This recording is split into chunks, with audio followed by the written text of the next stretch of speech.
Hello दोस्तों, तो आप लोगों का स्वागत है आज की इस नई वीडियो पर। तो साथियों, आज हम आप लोगों के लिए लेकर आए हैं आरपीएफ कांस्टेबल और एसआई के लिए भारत की प्रमुख नदियों से रिलेटेड अति महत्वपूर्ण 50 प्रश्न, जो आपके दोस्तों सभी परीक्षाओं के लिए बहुत ही इंपॉर्टेंट होने वाली हैं। तो इसलिए दोस्तों एक एक क्वेश्चन को बहुत ही ध्यान से पढ़ते जाना, एक भी क्वेश्चन को स्किप मत करना, क्योंकि दोस्तों एग्जाम में आपके लिए 2 से 30 प्रश्न आपको पक्का यहाँ से देखने को मिलेंगे। इसलिए दोस्तों एक भी क्वेश्चन को स्किप मत करना। और इसी के साथ दोस्तों आपको इसकी प्रैक्टिस करने के लिए पीडीएफ कैसे मिलेगी ये हम आपको वीडियो के लास्ट में बताएंगे, इसलिए वीडियो को लास्ट तक देखना जरूर। तो चलिए दोस्तों आज की क्लास को करते हैं स्टार्ट। क्वेश्चन नंबर 1, तवा किसकी सहायक नदी है? Option A Narmada, option B Tapti, option C Mahanadi या फिर ऑप्शन डी गोदावरी। तो दोस्तों इसका सही आंसर होगा ऑप्शन ए नर्मदा। दोस्तों तवा नर्मदा नदी की सहायक नदी है। क्वेश्चन नंबर 2, निम्नलिखित में से कौन सी नदी प्रारंभ में अरुण नदी के नाम से जानी जाती है? ऑप्शन ए सोन नदी, option B Kosi, option C Chambal या फिर ऑप्शन डी यमुना। तो दोस्तों इसका सही आंसर होगा ऑप्शन बी कोसी नदी। दोस्तों ये जो कोसी नदी है ये प्रारंभ में अरुण नदी के नाम से जानी जाती है। क्वेश्चन नंबर 3, निम्नलिखित में से किस नदी को उड़ीसा का शोक कहा जाता है? Option A Mahanadi, option B Brahmani, option C Vaitarni या फिर ऑप्शन डी दामोदर। तो दोस्तों इसका सही आंसर होगा ऑप्शन ए महानदी को। दोस्तों इस महानदी को उड़ीसा का शोक कहा जाता है। क्वेश्चन नंबर 4, इंदौर के समीप स्थित जनापाव पहाड़ी स्रोत है कहाँ है?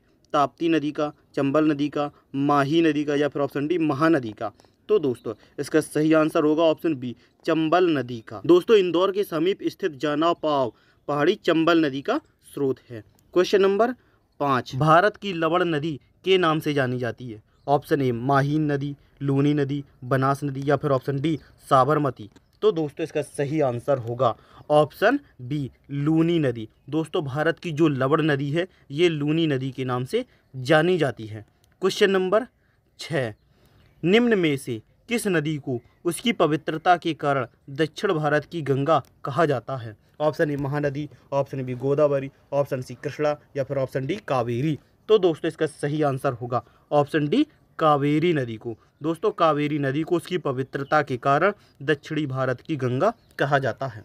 क्वेश्चन नंबर 7, कृष्णा नदी का उद्गम स्थल किसके समीप है? Option A Mahabaleshwar, option B Udagamandalam या फिर ऑप्शन सी खंडाला या फिर ऑप्शन डी पंचमढ़ी। तो दोस्तों इसका सही आंसर होगा ऑप्शन ए महाबलेश्वर। दोस्तों कृष्णा नदी का उद्गम स्थल महाबलेश्वर के समीप स्थित है। क्वेश्चन नंबर 8, पंचगंगा तथा दूधगंगा किसकी सहायक नदी है? ऑप्शन ए कृष्णा, गोदावरी, गंगा या फिर ऑप्शन डी झेलम नदी। तो दोस्तों इसका सही आंसर होगा ऑप्शन ए कृष्णा नदी। दोस्तों पंचगंगा तथा दूधगंगा कृष्णा नदी की सहायक नदी है। क्वेश्चन नंबर 9, इंडो ब्रह्मा है? ऑप्शन ए पौराणिक नदी, एक द्वीप, ऑप्शन सी एक पर्वत श्रेणी या फिर ऑप्शन डी एक झील। तो दोस्तों इसका सही आंसर होगा ऑप्शन ए एक पौराणिक नदी। दोस्तों ये जो इंडो ब्रह्मा है ये एक पौराणिक नदी है। क्वेश्चन नंबर 10, दामोदर नदी निकलती है? ऑप्शन ए तिब्बत से, ऑप्शन बी छोटा नागपुर पठार से, नैनीताल से और या फिर ऑप्शन डी सोमेश्वर पहाड़ी से। तो दोस्तों इसका सही आंसर होगा ऑप्शन बी छोटा नागपुर पठार से। दोस्तों ये जो दामोदर नदी है ये छोटा नागपुर पठार से निकलती है। क्वेश्चन नंबर 11, तिब्बत में बहने वाली नदी या सांगपो निम्नलिखित में से किससे होकर भारत में प्रवेश करती है? Option A Assam, option B Sikkim, option C Arunachal Pradesh या फिर ऑप्शन डी मणिपुर। तो दोस्तों इसका सही आंसर होगा ऑप्शन सी अरुणाचल प्रदेश। क्वेश्चन नंबर 12, सिंधु नदी की लंबाई उतनी ही है जितनी की ब्रह्मपुत्र की, यह लंबाई कितनी है? तो दोस्तों बताइएगा कितनी है? 2700 किलोमीटर, 2900 किलोमीटर, 3000 किलोमीटर या फिर ऑप्शन डी 3300 किलोमीटर। तो दोस्तों इसका सही आंसर होगा option B 2900 kilometre. Question number 13, Tibet में मानसरोवर झील के पास किस नदी का उद्गम स्रोत स्थित है? ऑप्शन ए सिंधु, सतलज, ब्रह्मपुत्र या फिर ऑप्शन डी इनमें से सभी। तो दोस्तों इसका सही आंसर होगा ऑप्शन डी इनमें से सभी। दोस्तों तिब्बत में मानसरोवर झील के पास सिंध, सतलज और ब्रह्मपुत्र नदी का उद्गम स्रोत स्थित है। क्वेश्चन नंबर 14, विश्व का सबसे बड़ा नदी द्वीप माजुली का निर्माण करने वाली नदी है? ऑप्शन ए कृष्णा, कावेरी, गोदावरी या फिर ऑप्शन डी ब्रह्मपुत्र। तो दोस्तों इसका सही आंसर होगा ऑप्शन डी ब्रह्मपुत्र। दोस्तों विश्व का सबसे बड़ा नदी द्वीप माजुली का निर्माण करने वाली नदी ब्रह्मपुत्र नदी है। क्वेश्चन नंबर 15, निम्नलिखित में से कौन सी नदी दक्षिण से उत्तर की ओर प्रवाहित होती है? Option A Godavari, option B Kaveri, option C Krishna या फिर ऑप्शन डी बेतवा। तो दोस्तों इसका सही आंसर होगा ऑप्शन डी बेतवा। दोस्तों ये जो बेतवा नदी है दक्षिण से उत्तर की ओर प्रवाहित होती है। क्वेश्चन नंबर 16, भारत में सबसे ऊंची ज्वार भित्ति वाली नदी कौन सी है? ऑप्शन ए कावेरी, महानदी, हुगली या फिर ऑप्शन डी कृष्णा। तो दोस्तों इसका सही आंसर होगा ऑप्शन सी हुगली नदी। दोस्तों भारत में सबसे ऊंची ज्वार भित्ति वाली नदी ये हुगली नदी है। क्वेश्चन नंबर 17, नदियों को जोड़ने की योजना का प्रस्ताव किसके शासनकाल में रखा गया था? तो दोस्तों इसका सही आंसर बताइएगा कि किसके शासनकाल में रखा गया था। तो दोस्तों इसका सही आंसर होगा ऑप्शन बी राजग सरकार। दोस्तों नदियों को जोड़ने की योजना का प्रस्ताव राजग सरकार की शासनकाल में रखा गया था।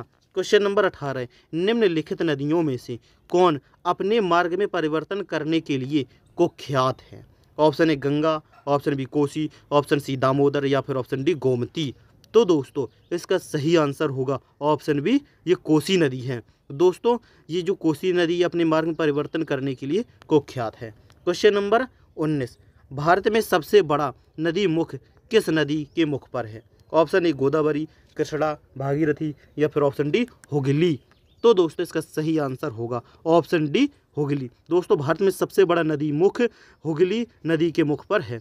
क्वेश्चन नंबर 20, पंजाब के निर्माण में सबसे महत्वपूर्ण नदी कौन सी है? Option A Sutlej, option B Beas, option C Jhelum या फिर ऑप्शन डी सिंध।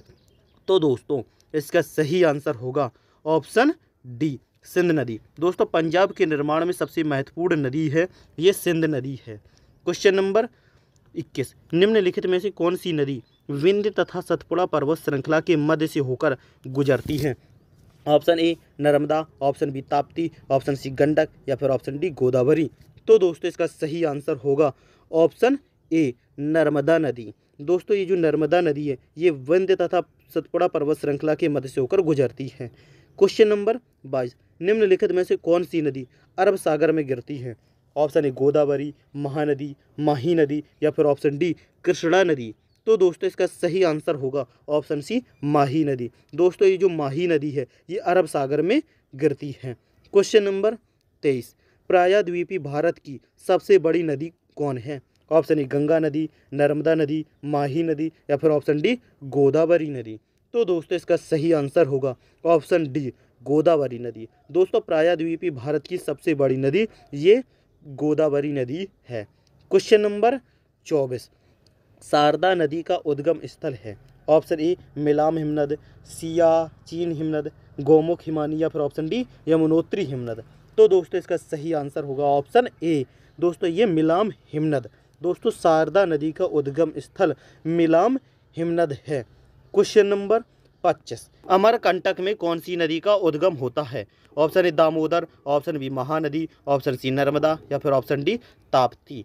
तो दोस्तों इसका सही आंसर होगा ऑप्शन सी नर्मदा नदी। दोस्तों अमरकंटक में नर्मदा नदी का उद्गम होता है। क्वेश्चन नंबर 26, सिंधु नदी का उद्गम होता है? कहाँ से होता है दोस्तों सिंधु नदी का उद्गम? इसका सही आंसर बताइएगा क्या होगा। तो दोस्तों इसका सही आंसर होगा ऑप्शन डी कैलाश पर्वतमाला से। दोस्तों सिंधु नदी का उद्गम कैलाश पर्वतमाला से होता है। क्वेश्चन नंबर 27, निम्न में से कौन सी नदी मध्य प्रदेश से निकलती है और खंबात की खाड़ी में गिरती है? ऑप्शन ए पार्वती नदी, लूनी नदी, माही नदी या फिर ऑप्शन डी जवाई नदी। तो दोस्तों इसका सही आंसर होगा ऑप्शन सी माही नदी। दोस्तों ये जो माही नदी होती है मध्य प्रदेश से निकलती है और खंबात पहाड़ी से गिरती है। क्वेश्चन नंबर 28, भागीरथी नदी निकलती है? ऑप्शन ए गंगोत्री से, गौमुख से, मानसरोवर से या फिर ऑप्शन डी तपोवन से। तो दोस्तों इसका सही आंसर होगा ऑप्शन बी गोमुख से। दोस्तों ये जो भागीरथी नदी है ये गोमुख से निकलती है। क्वेश्चन नंबर 29, निम्नलिखित में से भारत में तलछट को परिवाहित करने वाली प्रमुख नदी कौन सी है? ऑप्शन ए ब्रह्मपुत्र नदी, यमुना नदी, गंगा नदी या फिर ऑप्शन डी सिंधु नदी। तो दोस्तों इसका सही आंसर होगा ऑप्शन ए ब्रह्मपुत्र नदी। दोस्तों ये जो ब्रह्मपुत्र नदी है ये भारत में तलछट को परिवाहित करने वाली प्रमुख नदी है। क्वेश्चन नंबर 30, सिंधु नदी की एक सहायक नदी जो हिमाचल प्रदेश से होकर गुजरती है वह है कौन सी है? Option A Hunza, option B Sutlej, option C Vyas या फिर ऑप्शन डी रावी नदी। तो दोस्तों इसका सही आंसर होगा ऑप्शन बी सतलज नदी। दोस्तों सिंधु नदी की एक जो सहायक नदी है जो हिमाचल प्रदेश से होकर गुजरती है बहती है वह है आपकी सतलज नदी। तो दोस्तों आज की वीडियो क्लास में बस इतना ही। और दोस्तों इससे पहले हम बिहार पुलिस की जीके जीएस और साइंस के कुछ ऐसे टॉप के क्वेश्चंस की वीडियो क्लास करवा चुके हैं जिन्हें आप चैनल पर विजिट करके अटेंड कर सकते हो, क्योंकि दोस्तों ये सभी क्वेश्चंस आपके एग्जाम को लेकर बहुत ही इंपॉर्टेंट होने वाले हैं। इसलिए दोस्तों एक एक क्वेश्चन को बहुत ही ध्यान से पढ़ना। और दोस्तों इनकी प्रैक्टिस करने के लिए पीडीएफ आपको Telegram group Indian exam maker पर मिल जाएगी, वहाँ से जाकर आप लोग डाउनलोड कर सकते हो। और दोस्तों वीडियो पसंद आई हो तो एक लाइक कर देना और चैनल पर नए हो तो सब्सक्राइब करके नोटिफिकेशन बेल को भी ऑन कर देना, जिससे कि अगली वीडियो क्लास की नोटिफिकेशन सबसे पहले आप लोगों तक पहुँच सके।